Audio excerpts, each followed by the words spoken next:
So what happens when I came off TRT after being on it for so bloody long? I will explain. Of course, for those people who are unaware, I got sent down for 7 years and I was there for 2 of those. And if you want to know more about that journey and everything about the prison lifestyle stories, go over to Fadi Thinks. Subscribe there. Videos are getting posted on there daily. Do not ask me on here. And if you think I'm shy about anything or speaking about anything, just go over to that page and have a look. Everything is out in the open. So don't ask me questions on here, please. Go over to Fadi Thinks and you'll see everything. Okay, so I got sent down. Let's give you a little bit of backstory before that. I was on 250 milligrams of testosterone per week, and I was splitting that into 2 doses with 25 milligrams of Proviron daily. My testosterone blood results came back about a week or 2 before that. I was around about 42 or 43 it came out. Low for me. I like it a little bit more higher. I like the feeling. My libidos were good. My health was good. All the markers were in check. Hematocrit was a slight bit high. I'd knocked off the supplements a little bit at that point because I was just not feeling the best. I was going through the case and all the court proceedings and stuff like that. So not in the best mental state, but still health markers were perfectly fine. I was strong, benching decent weight, deadlifting 260s, squatting 200s. I was pretty decent, okay? 10% body fat, 95 kg body weight. That's what I was when I got sent down, okay? So jabbed probably the week before going in. Anyway, get the sentence, go down, and nothing. All of a sudden, nothing. So here's what happened. For the first 3 weeks, I wasn't able to train at all because I had to do inductions and sign up to the gym and all the rest of it. So I did zero sessions. I did the session after 3 weeks, the one session, and then I got moved to a different jail. When I got moved to the second jail, I was only allowed 3 sessions that week or every week. But here's how they fell. One fell on a Friday, which is Juma prayers, which I just couldn't miss. So I went there. So that means I've got 2, which is the weekend. And I always had a visit on the weekend, one of the days, Saturday or the Sunday. So that left me with 1 session a week. So, and then food-wise, for that period, I was just eating 4 boiled eggs at night. The food in jail is so bad. That's a whole nother video on the other page. You can go there and I will make the video on there. It's so bad. The food that we get fed in prison is unbelievable. I can't even start to tell you. That's, like I said, it's another video. That's why I just had the 4 eggs and I was having a pack of nuts a night. I was probably eating, if I was to count protein, about 50 per day, which means I was going to lose weight, of course. In the 6 weeks... So sorry, let me just tell you week by week. So 3 weeks, got there. The next slot of 3 weeks, I was training once, some weeks twice per week. I was doing press-ups and sit-ups and squats every day, just like a set of 50 and then up to like 200. Not a set of 200, but like 50, 50, 50, like 4 sets of 50 to get to like 200. And that was it. Around the 6-week mark, I woke up, no libido. I felt it. I was like, okay, I'm kind of off now.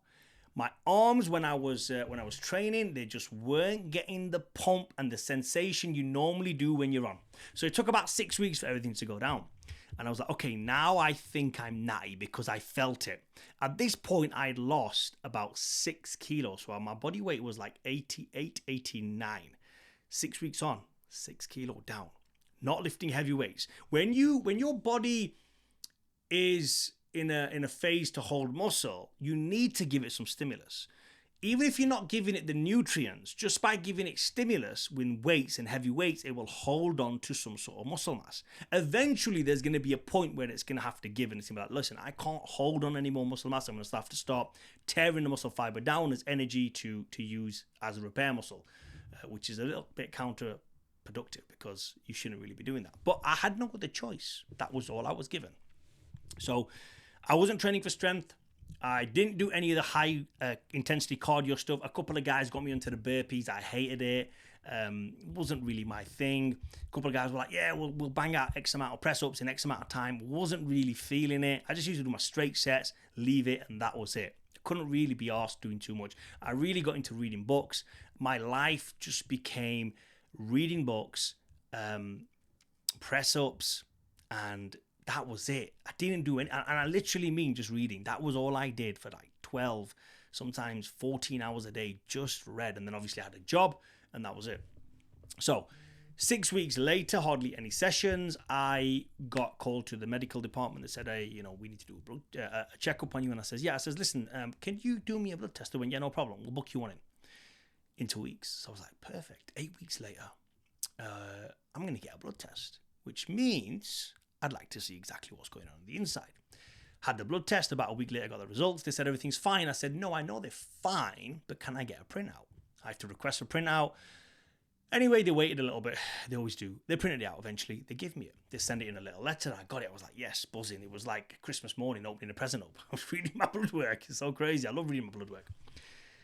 Got blood work, and I knew everything was back to normal because my testosterone was, drum roll, 8. Yes, 8. It dropped down to 8. And I knew it. I knew it was going to be low. And I know I was completely natural because the FSH, the follicle stimulating hormone, and the LH, the luteinizing hormone, were back up to normal range. Now, when I used to do blood work previous to that, I knew that those markers were going to be next to nothing because I was taking testosterone. Everything else, though, was a main focus for me. My cholesterol, my liver, kidneys, GGT, ALT, all that kind of stuff. I need to make sure all that was on check. These weren't too bothered about. If you are bothered about that kind of stuff, then of course hit me up and I'll help you with that as well. You'll need Clomid, tamoxifen, HCG, Kispeptin, HMG. There's a lot of other things you can take to keep the stimulus there whilst being on TRT. But of course, I never had access to anything, of course. And I didn't even have access to natural stuff, like over-the-counter stuff. I had access to zero. Nothing. Zilch. So that's what happened to me. Fast forward a couple of more months, I moved prison again, and I moved into the gym job. So I got a job at the gym. I started training with weights every day. And eventually I started building muscle. So previous to that, I was just a skinny guy. You wouldn't even look like I trained. I got to like 88 kilo, 87 kilo, pretty slim. But I was happy because I didn't mind. I didn't mind staying that way because I knew I'd gain it all back. Right now I'm like 98 kilos. I mean, I'm probably not the biggest, but I'm all right. I'm okay. I'm not doing too bad. I will reveal all soon. So I started putting the muscle back on, and again, I got to 95 pretty quick. Naturally, not the best condition. When you're natural, it's hard. Not the best condition. Did my blood work again while I was in the second jail. All markers were in check. Everything was perfectly fine, so I was healthy. When I was natty, there was a couple of things that weren't the best on the blood work. But when I started training, everything improved, which means what? That just by training every single day, you can improve blood work. Just by eating good every single day, you can improve blood work. Now, the reason why I ate better in the second jail, or should I say the third jail, is because you could order chicken breast. You could order meats off the canteen. You could order extra tunas, extra mackerels. You could order the food was a lot more better. Still really bad, but a lot better than it was at the old place. And that was that. So I trained every single day in the gym.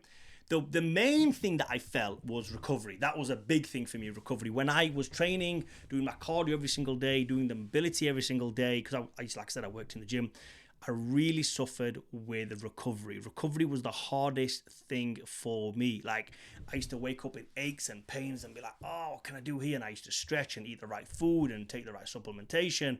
At that point, I was kind of getting a few supplements in here and there. Protein shakes, but probably the worst protein shakes. I was probably having like 200 grams of protein at that point. Everything went good. I remember one of the lads had a tape measure, and he measured my arm when I was completely off everything and off training, like training once a week. My arms were like measured at 15 inches. Like, they've never been 15 inches. They were 18, always 18, never below 18. 15 inches my arm was. So it dropped in, and it was soft. It was soft. When you're natural, you're soft. How can people be natural? It's horrible. You feel soft. I felt soft. When I started training, I was bigger, still soft, but I was bigger, and they grew back up to like 17-ish, like a bit higher than 17, like 17. I wouldn't say 17 and a half because they weren't 17 and a half. They were like 17 and a quarter, a bit under a quarter. So that's what happens to your physique when you're natural. Would I like to be natty all the time? No, never. It's not a good feeling. not only physically is it not a good feeling, but mentally is the main thing. And for me, I had to go cold turkey. I was forced to go cold turkey. I would have liked to have at least gone from taking TRT to still trading every single day, still eating a very good diet to see what I would have helped keep to start with. But I was fortunate enough to able to do it the other way around. So I went all the way lean, all the way skinny, just doing press-ups every day and eating like one meal a day, which consisted of 4 eggs and a pack of peanuts with in a bread cake for like 6 to 8 months, to then eating very half-decent-ish kind of food and more protein for a good 6 months of building a natural physique. And it was nowhere near as good as I was ever going to be. And that's when I knew it's just not the best when you're not on TRT. The blood work, like I said, when it came back at the second place was 7. My testosterone was 7.8, 7.8. So I know it never really fluctuates any more than that. So that's what happens when you come off TRT, or when I came off TRT, that's what happened. Hopefully you got some value from this. If you have any more questions, please ask me. Comment down below and please subscribe.